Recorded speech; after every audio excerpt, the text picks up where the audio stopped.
বাংলাদেশ জামাত ইসলামীর জয়পুর জেলা শাখার সংগ্রামী কর্ম পরিষদের সদস্য জনাব আশেক মাহমুদ শান্ত ভাই উপস্থিত, সম্মানিত ইসলামপুরবাসী, আমরা আগামীকাল থেকে মাহে রমজান শুরু।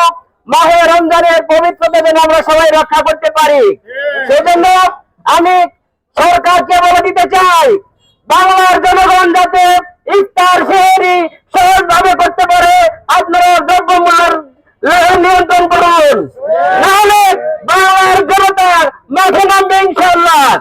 আমাদের সকল মুসলমান ভাইরা যেন সহজেই তাদের ইফতার, সহজেই তাদের সেহরি ক্ষমতার মধ্যে থাকে, এজন্য আমরা সরকারকে বলে দিতে চাই।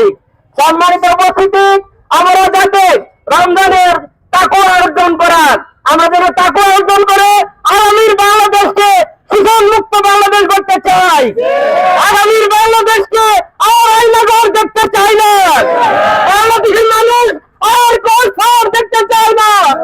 বাংলাদেশের মানুষ সামনের দিকে যেন সুন্দরভাবে তাদের ইসলাম এবং সমান ধর্ম মিলে গিয়ে সব ধর্ম পালন করতে পারে।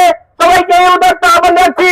পরিশেষে আপনাদেরকে যারা আজকের এই র্যালিতে অংশগ্রহণ করেছেন, ইসলামপুর উপজেলার পক্ষ থেকে আপনাদেরকে আন্তরিক মোবারকবাদ জানিয়ে, পৌরসভার পক্ষ থেকে সবাইকে আন্তরিক মোবারকবাদ জানিয়ে আজকের এই মাহে রমজানের র্যালি আজকে সমাপ্তি ঘোষণা করছি। সুবহানাকাল্লাহুম্মা ওয়া বিহামদিকা।